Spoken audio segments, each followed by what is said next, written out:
Good morning, everyone. My name is Carol Gieske with the Elgin Area Chamber, and we're going to go ahead and get started. We do have more folks that will be joining us, and I'll be admitting them into our Zoom session as they come in. But thank you for taking time from your busy calendars to be with us today. We know you have a lot of opportunities to learn, and we're just really excited to offer today's employment law update for you. Thanks to our partners in the Fox River Valley for coming together, our chambers of commerce. We've been working with St. Charles, Huntley, Bartlett, Hampshire, Algonquin Lake in the Hills, Cary Grove, Batavia, Northern Kane County Chambers to create this opportunity to come together and hear from Michael Wong, partner with SmithAmundsen. Before we get started, just a few notes. We'd appreciate you just muting your microphone during the presentation. Unless you have a question, Michael is willing to answer those questions as we go through rather than waiting until the end of the session. So don't hesitate to unmute and ask Michael the question. This session is going to be recorded, will be shared with your home Chamber of Commerce later today, and it will be available on their websites for you.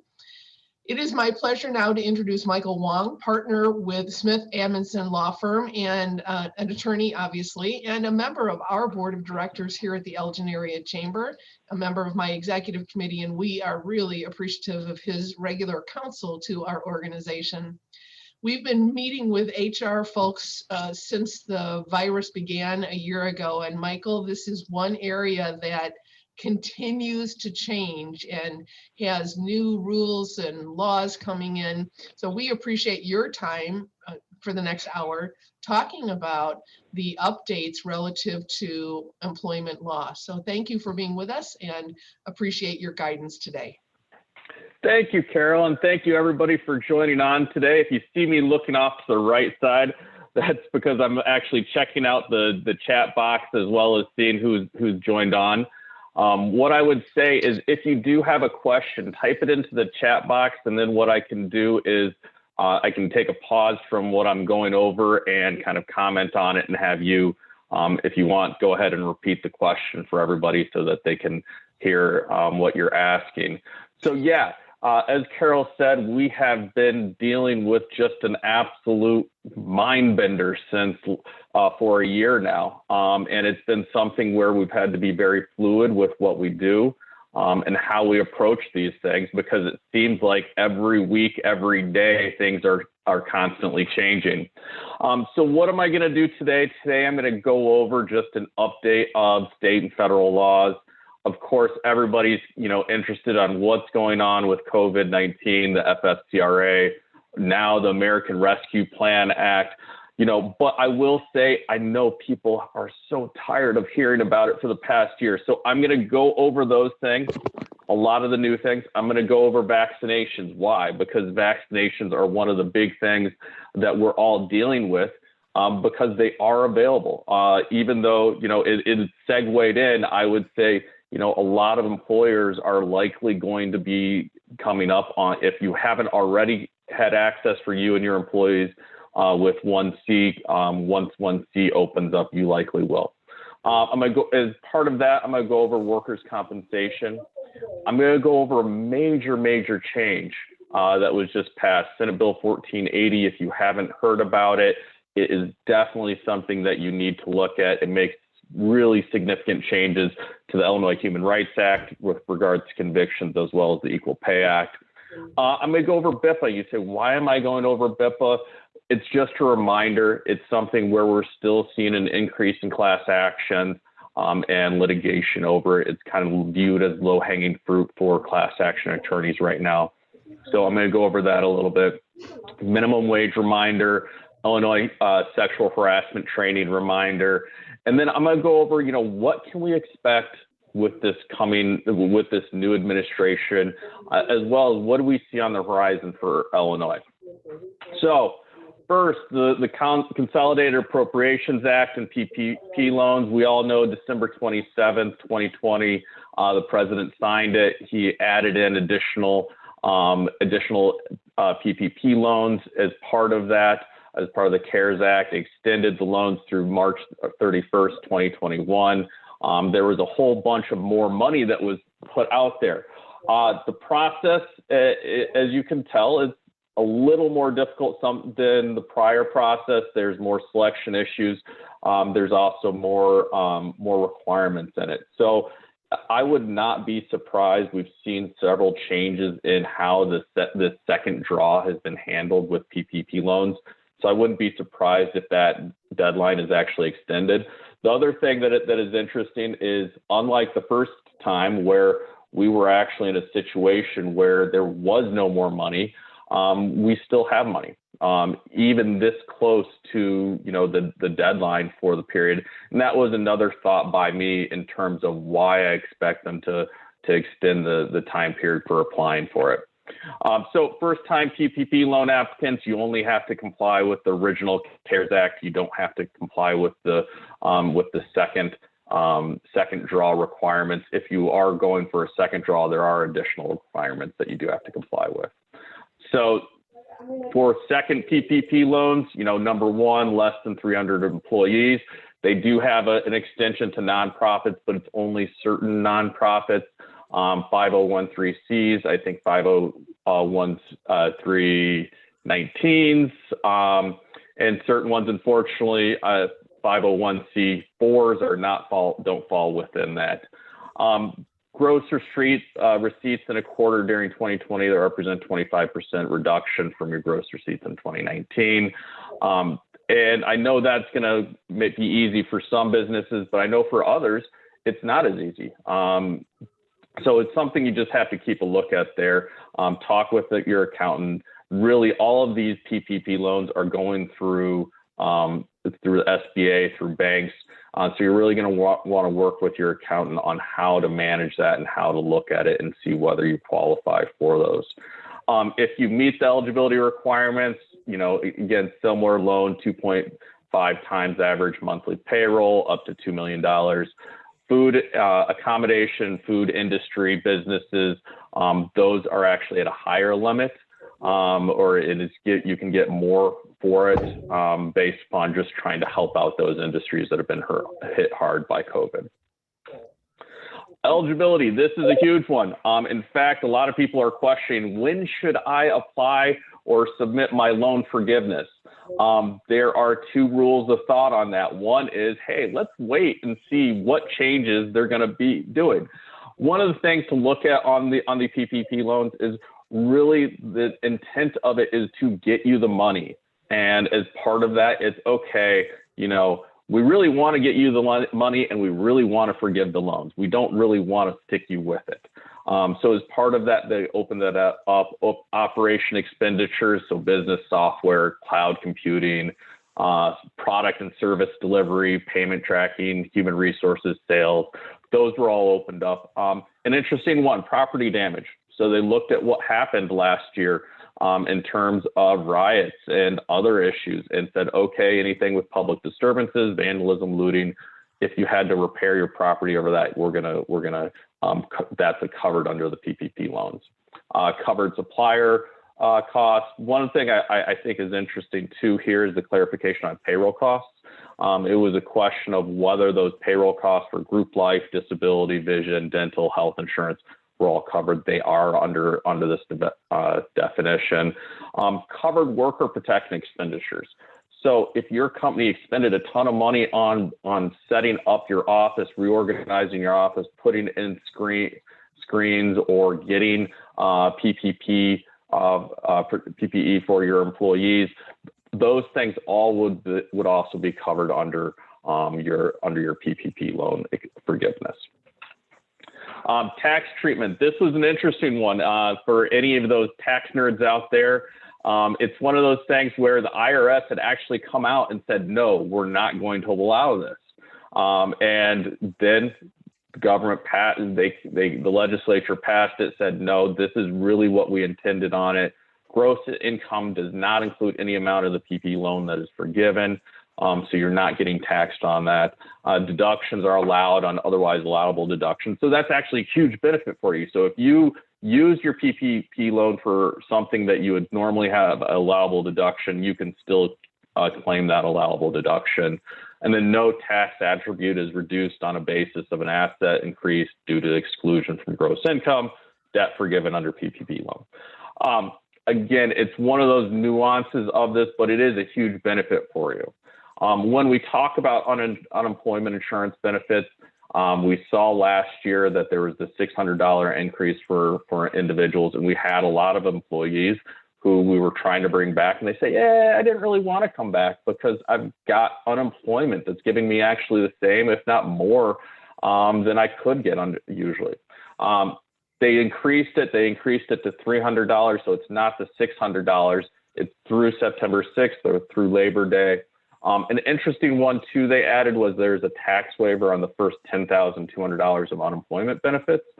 So that is something that a lot of people don't realize, is that when you do get unemployment benefits, that's taxable income. So they are creating a break here on that. So again, that's for any of your employees who were unemployed or you had to do a furlough for. COVID-19 updates. If you haven't seen this, I especially for all Illinois employers, the next two slides are very important. How it comes in is it comes in under our contact tracing. So number one, CDC redefined what's close contacts. So who do we look for that would be exposed or be considered exposed when somebody has COVID within the workplace? So it's anyone within 6 feet of an infected person for a total of 15 minutes.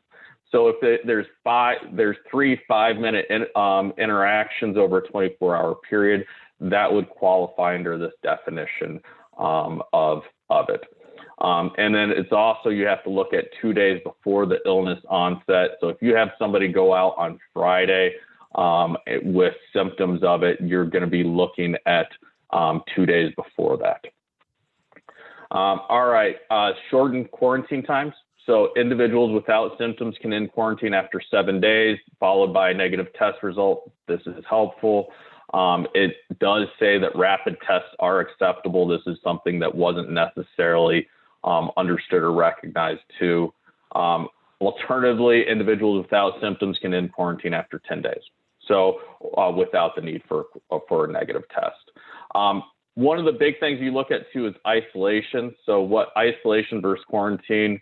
Quarantine is when the person actually has COVID or has been diagnosed with COVID. Isolation is when somebody has close contacts or has been exposed.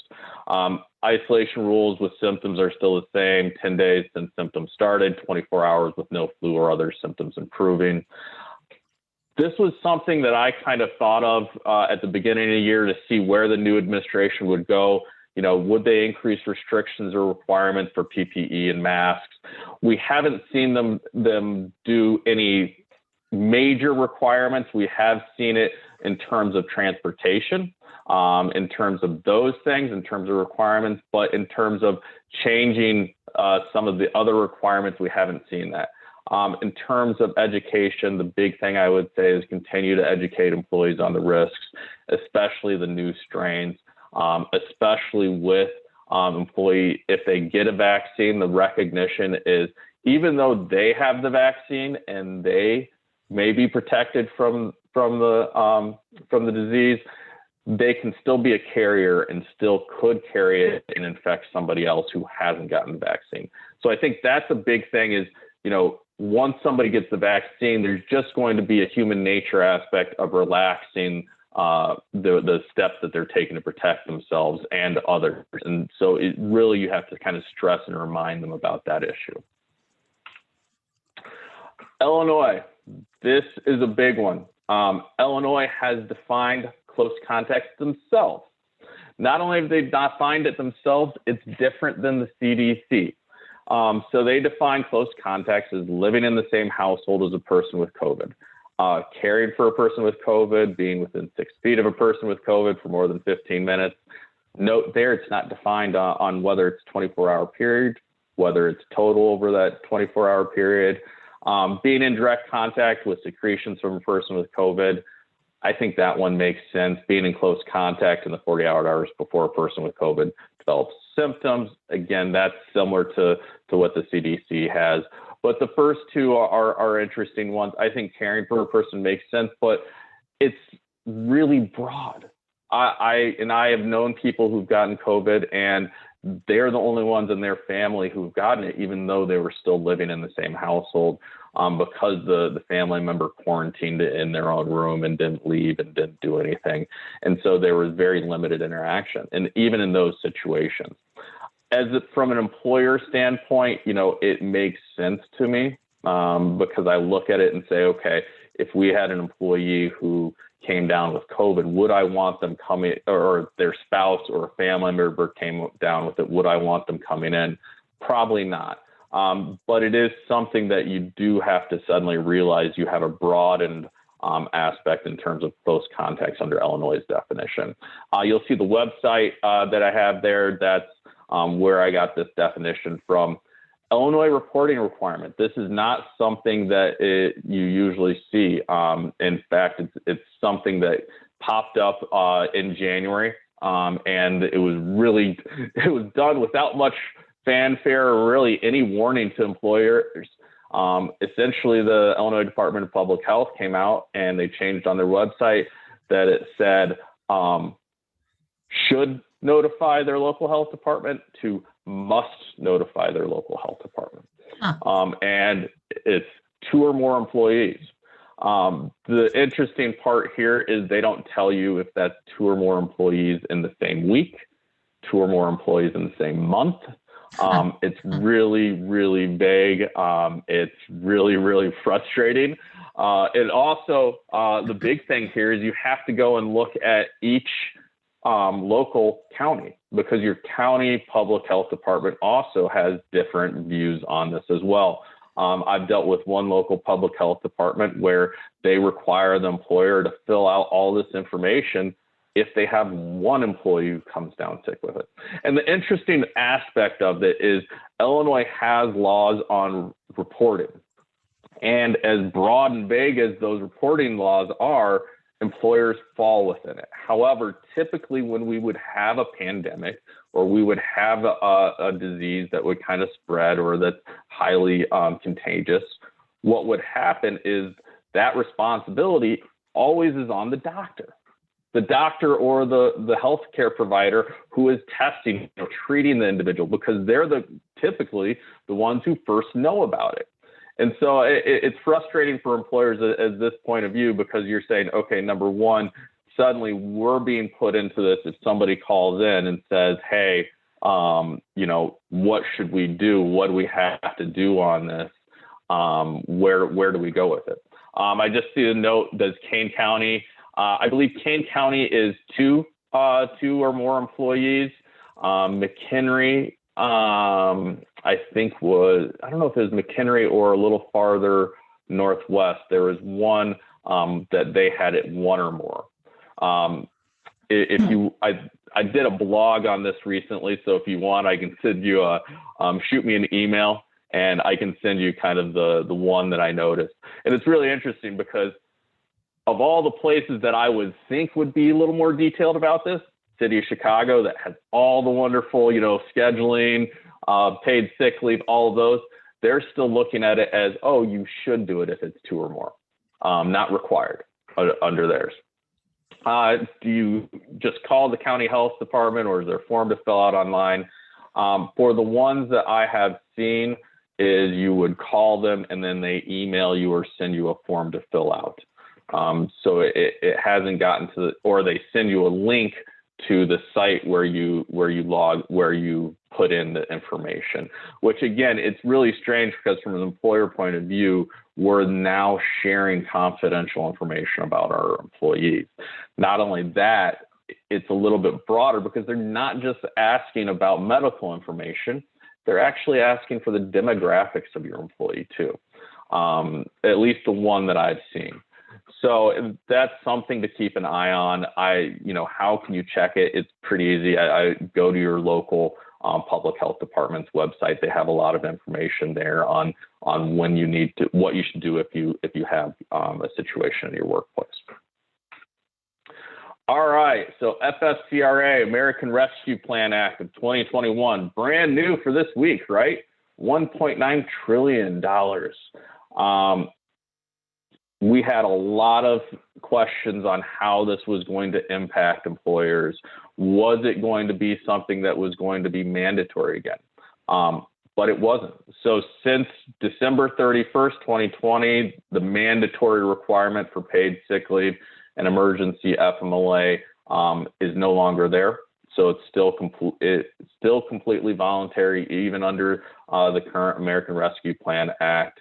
It's something, though, as I say, it does provide, if you provide it to your employees, you get a dollar for dollar tax credit. So any money you pay out to the employee for paid sick leave or emergency FMLA, the federal government's going to give you the tax credit on that. The time period at FFCRA was extended from March 31st, 2021 to September 30th, 2021. So it's now a broader period. Emergency FMLA, if you remember, this was always a really fun one because our emergency FMLA of essentially 10 weeks, because the first 2 weeks were kind of a waiting period, was limited only to when somebody's son or daughter's school or childcare was closed. They have expanded that. So they've expanded that to all the same reasons as paid sick leave. In fact, the reasons for paid sick leave and emergency FMLA, they expanded to include now obtaining a COVID-19 vaccine, recovering from any illness or condition related to COVID-19 vaccine, seeking and awaiting results for a diagnosis or test. I think this is fantastic, especially for our next subject when we start talking about vaccines, because if you're going to provide time off for getting the vaccine, as well as to if they have an adverse reaction, this now provides you a tax credit for that. So you can wrap that into any incentive program that you do put together. Additional paid sick leave. So April 1st, 2021, if you have an employee who exhausted their 10 days last year, they can get an additional 10 days. So you can use an additional, you can provide them additional 10 days. Additionally, emergency FMLA leave, it was increased from the 10 weeks to the 12 weeks. So technically under this, you could provide an employee 14 weeks. So 2 weeks of paid sick leave and 12 weeks of emergency FMLA leave, because that waiting period was eliminated. Covered wages increased from $10,000 to $12,000 there. All right, I see a question here. Does the leave for dependent care under FFCRA also reset on 4/1? If somebody already used their time, do they get a new allotment starting 4/1 because of daycare or school closures? Great question. So when we look at that, the thing you look at is it's not a resetting. It's how is your FMLA program set up? And that makes a ton of sense for anybody who has more than 50 employees. For an employer with less than 50 employees, you're thinking, what are you talking about, Mike? So since they rolled that into the FMLA program or FMLA statute, FMLA is either done on, and you can do it on several different methods or calculations. You can do it on a calendar basis. So January 1st, they have 12 weeks, or you can do it on a rolling basis. A rolling basis means, let's say they went out, March 1st last year, and they exhausted all of their 12 weeks. Well, since we're on the 16th, they have now earned back 16 days of FMLA leave because it has rolled off. That it's kind of like, when you do your attendance. The best thing to do there is FMLA statute says you're supposed to provide that definition for employees. So if you are unsure on that issue, that is something that you should look at and say, okay, how do we want to handle this? And we should make sure we have a definition for that, especially with the 4/1 date coming up, because can you do it as them getting it on 4/1 as kind of a grant? You can, but typically the way you see it handled is on a rolling basis. Next thing, COBRA. This is interesting. 100% of premiums covered from April 1st, 2021 to September 1st, 2021. So for employers, what are we seeing this year? Number one, we have to provide notice to employees about the availability of the premium assistance as well as the expiration date.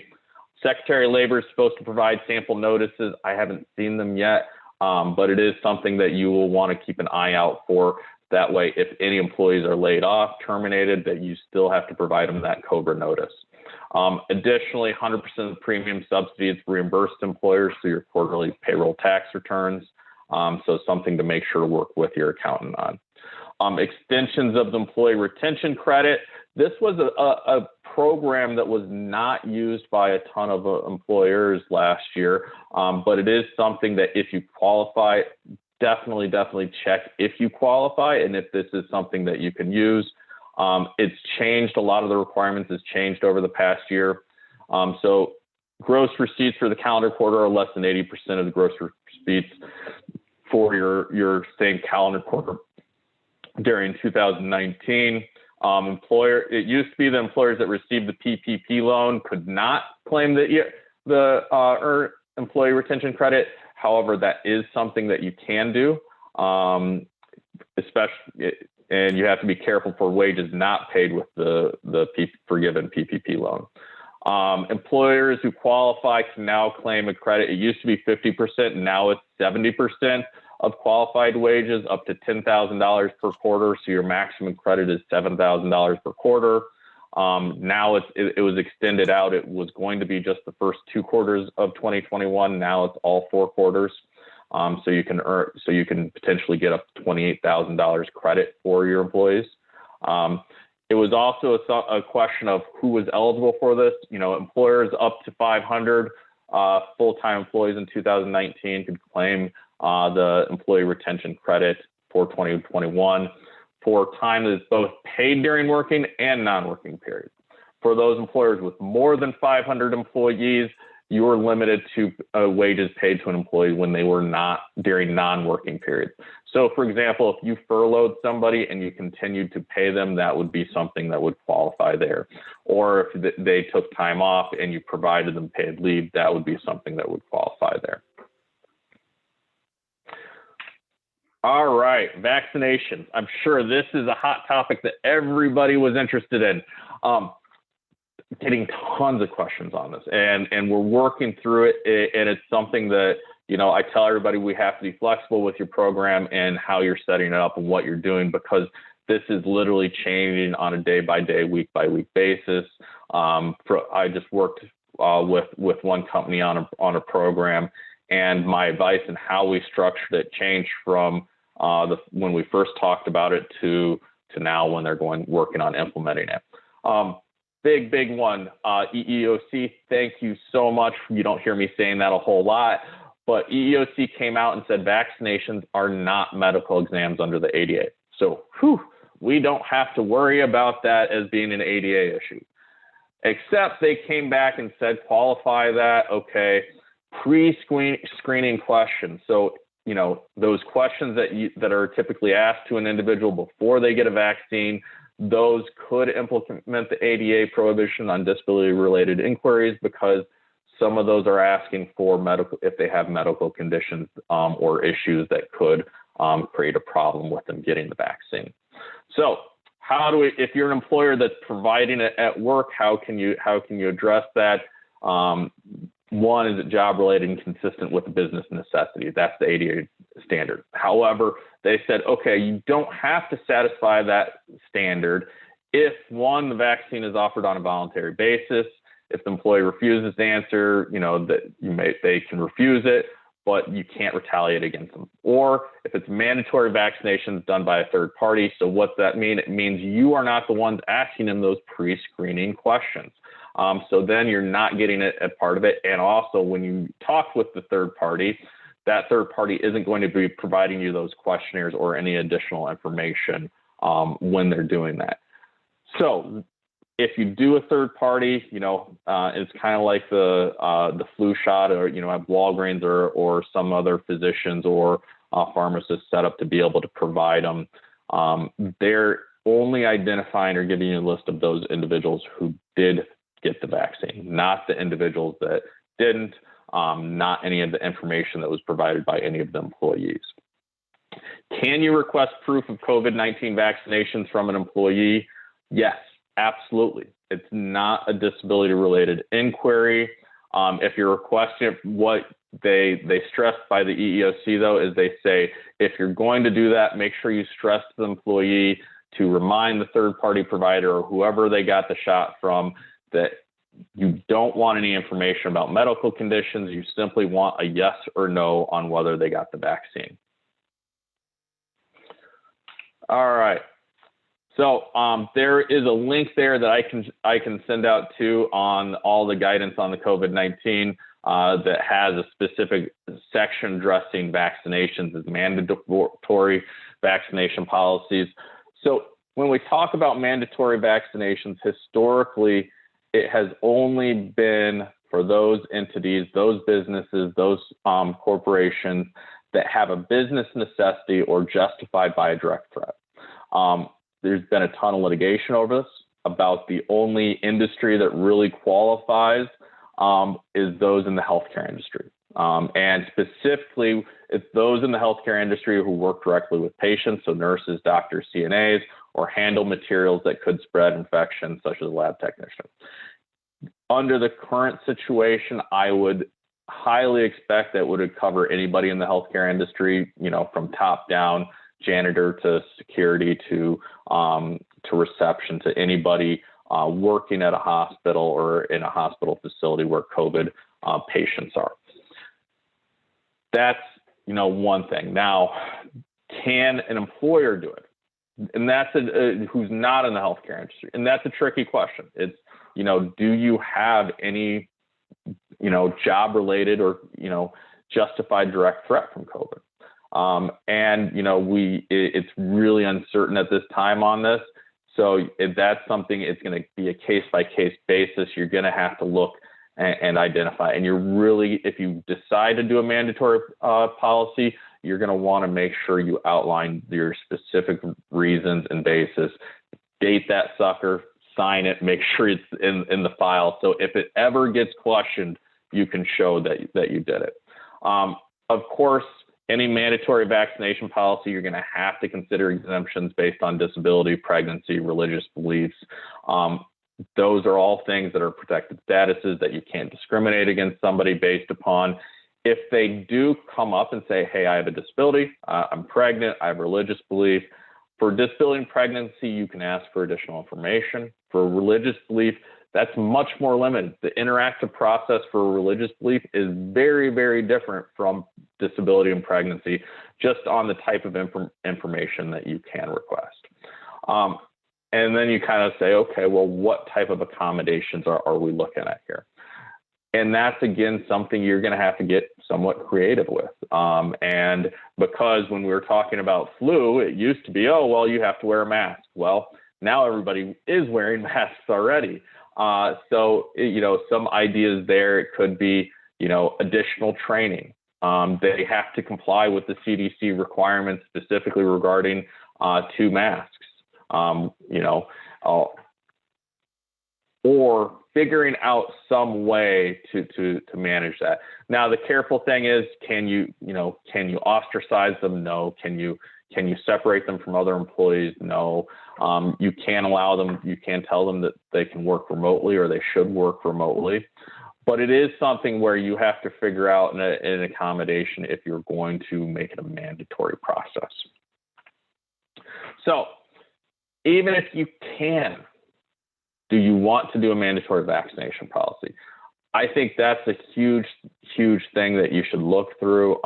You know, I think if it's easy to identify the direct threat, or it's easy to explain, then absolutely. However, the other part you have to recognize is the worker morale, alienation, risks, and impacts of vaccinations. So in December, vaccination was actually 63% was saying they were willing to. It was as low as 50% in September. So if you institute a mandatory policy, does that suddenly mean that people are going to start walking off the job? Possibility, absolutely. I've seen on the other spectrum where, employers are providing vaccines and people are actually complaining that they're not getting in or they weren't allowed to get in as soon as they could on it. Again, you're going to have having a balancing act there. Risk impacts of vaccinations, potential adverse reactions, time off to get it. One of the big things I remind everybody, and I actually kind of laugh because I just heard about this from a school district. School district, fantastic idea. Let's get all our teachers vaccinated, right? And they absolutely did, except they did it all on the same day. And guess what? The next day, all those teachers were out. Or I think it was some like 80% of their teachers were out with adverse reactions. And so what they did, they actually had to do a quote unquote snow day or, COVID day because they didn't have the teachers to cover it. So if you're thinking about that for your program and how you're going to do it, whether it's a voluntary program, mandatory, think about it.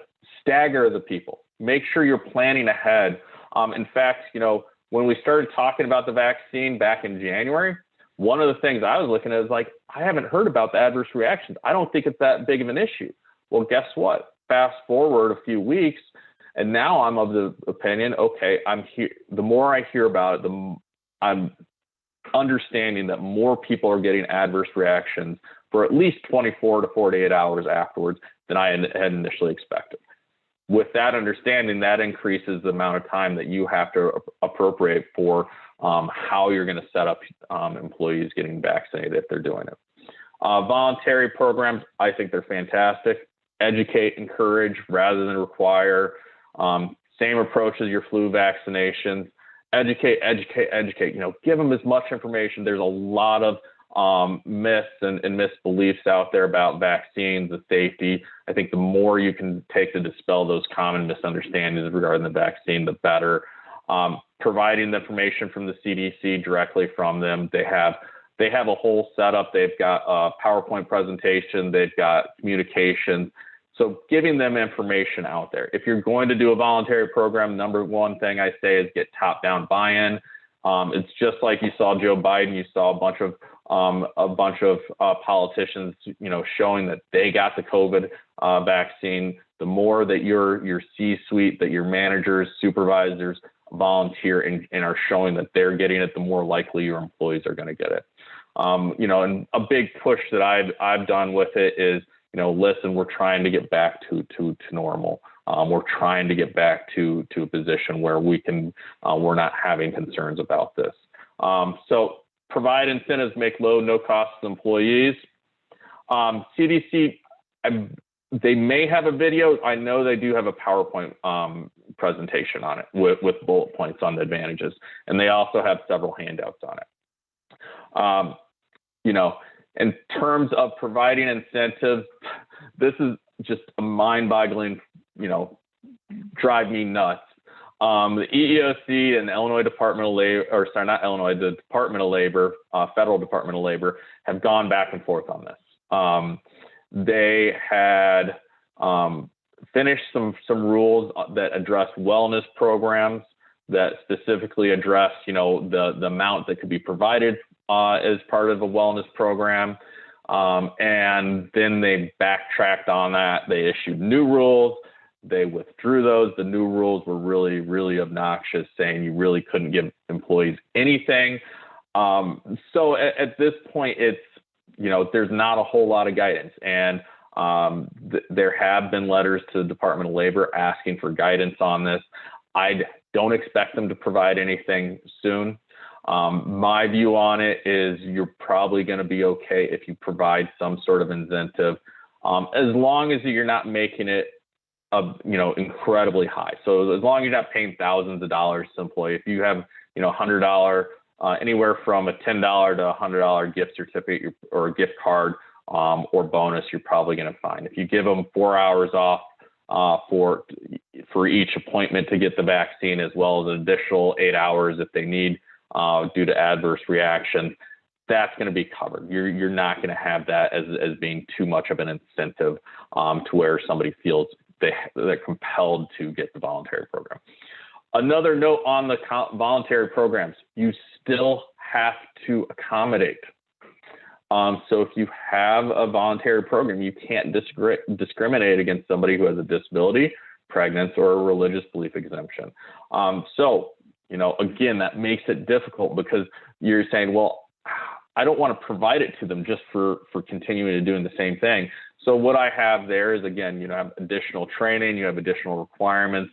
They have to comply for X amount of time on these new requirements. So it is something that you do have to be careful there. Whoa. And we talk about things have flown by. Thank you, 15 minutes left. I've got a whole bunch of slides, so let me get through some of these a little bit faster. This is a difference here on vaccinated individuals in quarantine. This was a big question. You know, if they get, you know, does somebody who has COVID, do they still get the vaccine? The recommendation is yes, if it's after 90 days after they've gotten COVID. Vaccination individuals, if they have symptoms, they isolate, get diagnosed and test. Vaccinated individuals with no symptoms don't need to quarantine. They just have to monitor. So that's a nice one. Vaccinated individuals exposed to non-healthcare workplace event gatherings, other high density, as long as they don't have COVID-19 symptoms, they don't need to quarantine or be tested. Workers' compensation, I'm going to jump through this. All it was is it got extended to require to create a presumption if somebody gets sick with COVID in the workplace. So it is important. I'll send out the slides. You can read through it. Nothing groundbreaking there. This is the one I wanted to get to. So Senate Bill 1480, it was passed at the beginning of January at one of their midnight sessions. It's still waiting to be signed by the governor. Essentially, it amends the Illinois Human Rights Act to prohibit employers from using conviction records. We already know you can't use an arrest record. We already know you can't use a sealed or expunged conviction record, but now it states we cannot use a conviction record. This is huge. It makes a huge change for anybody that does background checks. You know, if we're going to say they can't do it, we have to show that there's a substantial relationship between one or more of the previous criminal offenses and employment health. Granting or continuing of employment would involve unreasonable risk to property or to the safety or welfare of specific individuals. Huge change. Let me kind of get into this. If you substantial relationship, we have to show that the employment position offers the opportunity for the same or similar offense to occur. Essentially, we have to show that they're going to commit the crime again, which really, can we? No, that's really difficult standard, huge standard. You know, show that it will reoccur. I don't know who wrote this law. I hope that it's going to be changed, because if not, it's going to seriously impact if you do background checks. So substantial relationship, you must consider the following factors. These were all factors that you would normally consider under, case by case basis, length of time, number of convictions, so standard. We have to engage in an interactive assessment. What's that mean? It means we have to discuss it with the candidate, with the applicant, with the employee. Steps to take if there's going to be a preliminary decision made to disqualify the employee. We have to do the notification, including disqualifying conviction. So this is different than the Fair Credit Reporting Act, because under this, we have to specifically identify the conviction that we're saying that they're being disqualified under. We have to provide them a copy of the conviction history report, not unusual under the FFCRA. We have to give them an opportunity to respond.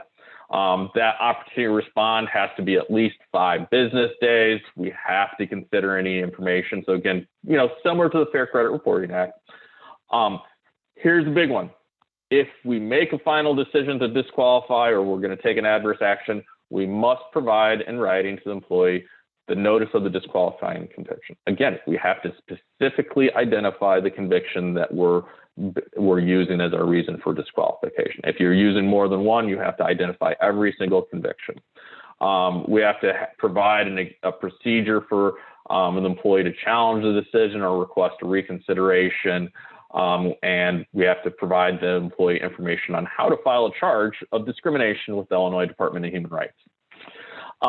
Yeah, I see a few people laughing. I know it's yeah. Implications: creates an impossible standard, having to show criminal conduct will reoccur in the future. We're required to undertake case-by-case analysis. We already do that, but this is really going to be much more time intensive because of the details we have to go into. We're required not only to identify the conviction at issue, but providing reasoning and rationale. Again, that's going to be frustrating. Compliance is expected. That's going to slow down any hiring process that you have if you're doing background checks now. So, you know, another frustrating part is under the Illinois Human Rights Act, we have we can't consider arrest, but if we find out facts surrounding the arrest, we can use those facts. Under this, even if we independently verify, you know, facts regarding what the acts they did, we can't consider those. Do we have any sort of timetable for when this will be reviewed for signature and also implementation? So you just saw that it was passed back on January 13th, I believe it was. And I believe last week it was, or actually, yeah, this past Friday, it was finally sent to the governor for signature. I was really surprised. I thought it was going to be signed a lot faster, but it wasn't. So we're still waiting. I would expect probably by the end of this month. If numbers go up, I would say sooner on COVID, I would expect sooner rather than later. Equal pay, again, it makes the Senate Bill 1480 makes changes to the Equal Pay Act. Essentially, employers with 100 or more full-time employees, we have to obtain an equal pay certificate within 3 years of the effective date of the act and recertify every year. So another hoop to jump through. It's essentially your EEO1 report with total wages and confirmation of compliance. Where the crazy thing here is damages are based on gross profits. So let's say you have a company that is not doing well and has no gross profits, you would pay $0 in penalties, whereas the company that's doing fantastic, $100 million in gross profits, be penalized $1 million for a minor violation. Biometrics, BIPA. The only thing I want to remind everybody here is it is a hot topic. Retina, fingerprint, voice, hand scans, face geometry, facial recognition. Timekeeping systems are the biggest culprit. In fact, ADP just got hit because the employers that were using ADP were getting releases, but ADP was not getting releases. Other note here is temperatures, temperature taking purposes, that would fall under BIPA. So if you're taking temperatures, you got to comply with it. Security protocols on electronic devices, we're sending out more people, or we're giving more people mobile devices, as well as laptops. Guess what a lot of those have? They have facial recognition. They have fingerprint scanners that are all can be used as a security measure. I haven't seen a plaintiff's attorney use it yet, but as being a former plaintiff's attorney, it's one that intrigues me as a possible claim.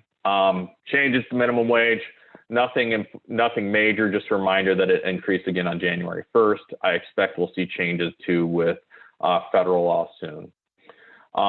Again, Illinois Human Rights Act, mandatory annual, December 31st this year, you got to do it. All employees, even employees that aren't necessarily in Illinois or work or who are assigned to Illinois but come to Illinois, those are expected. Start evaluating the best way to train, including if employees are still remote. IDHR has provided more information. I will tell you, I have sat through their training, which is probably the driest, the worst training I've ever been through, because all it is somebody literally reading the PowerPoint presentation verbatim to you. Very dry, but they have provided more information and more training information on their website, which those links go to. New president, new and expanded employment laws. We anticipate this is going to be a banner year or next 2, 3, 4 years on this. Insurance, maintaining and expanding coverage under ACA, Family Act, FMLA. We're looking to provide some sort of 12 weeks of partial income through a payroll tax. We already see this in a lot of different states. Oregon, Washington are two of those that I say come to mind. Protecting the right to organize, PRO Act. You know, it's going to make it easier to organize, easier to classify workers, or more difficult to classify workers as independent contractors, expanding the definition of joint employer. Workplace immigration. this is one that I'm going to say we're going to see it broadening out once we start seeing COVID released. You know, when COVID happened, workplace immigration was a nightmare. We're starting to already see some relaxing on that, so I expect you'll see that. Retirement plans probably end upfront tax breaks and replaced with flat tax credits, minimum wage, anticipated $15 an hour by 2026. I think the ones that interest me on this, Equality Act, marijuana, cannabis. I've been saying this for 10 years probably now. Federal government is getting really, really close to legalizing marijuana. They legalized hemp, which is why we see CBD products everywhere. I think it's just a matter of time. We've got 35 states that already have legalized it, either medically or recreationally or both. So I think it's a matter of time with the amount of money in that industry. Potential state developments, paid sick leave. This has been something that the legislature has been trying to push through for the past 2 years. I expect it's going to get some traction this year. Last year, we didn't get it. They were trying to push it through, but it didn't with COVID. So I highly expect that's something that we're going to be dealing with. This is an interesting one, creating a respectful and open world for natural hair. Crown Acts, you're seeing a lot of different states doing it. It makes sense to me. I understand it. Really, if you need an example of it, if any of you have seen that article, there was a high school wrestler. He was the referee told him he either had to cut his hair or forfeit the match. That's really where some of this started getting pushed out from. And the idea is you can't discriminate somebody based upon their hairstyle. So something to just be aware of. Predictive scheduling. Any of you in City of Chicago know what I'm talking about. It is a nightmare. It essentially is guaranteeing employees their schedule. If you change schedules within a short time period, you have to pay them additional amounts, or you're just prohibited from doing that. The other part that I see is my good friend Bob Morgan, state representative, who is also the medical marijuana drug czar for Illinois. He's a state legislature now. He's been in talks last year and the year before on making changes to medical marijuana in terms of workplace and employment. I don't think it will be a major change. If anything, I think it will be helpful, especially based upon my talks with them. All right. Woo. I went through that fast. And sorry for rushing those last few ones. And let me get back. I see I closed out my screen.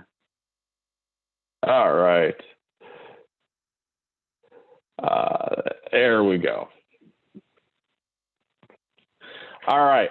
So lots and lots of things. As you see, like I said, I think the biggest one that is going to make changes if you do background checks is going to be, that Senate bill. It has huge implications. It's much stricter than the Fair Credit Reporting Act. And it's going to be interesting. The interesting part to me is, do we, for example, I work with a lot of transportation companies and employers that have DOT employees. If we do that for the DOT employees, are we now also do a background check? Are we also going to have to comply with the Illinois law on it? And there's no clear answer. There's been a number of things that have come up with transportation companies and motor carriers that state courts have said, no, federal law doesn't preempt the state law. So you do have to comply with that. So I think that's going to be an interesting part of it. Paid sick leave is, again, a big issue. So if anybody has questions, since I'm off now, feel free to unmute and ask me.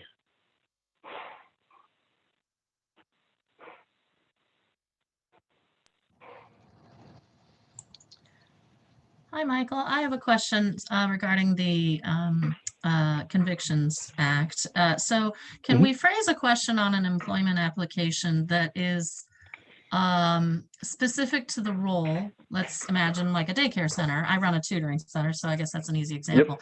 that says, have you ever been convicted of? You can't, I don't want to laundry list everything, but I'm interested in hiring people who are not convicted of things like manslaughter or pornography or child abuse or, right? So can you include a laundry list question like that? And if so, what are all the criminal law convictions that should be included by an employer? There's a fun question for you. I think it's going to be highly tailored to what type of business you're in. Number one, for your application, we have the ban the box, so we can't have that checkbox. You know, have you been convicted of a felony? We can't do that. We can ask it, you know, or we can tell them that you know, as part of a requirement that a background check is required. In fact, I would be very careful of that. I dealt with a wonderful professional plaintiff out of New Jersey who he was looking for anybody who posted a job posting that identified or said there was some sort of requirement on background check. And because he exactly had that conviction that you're talking about.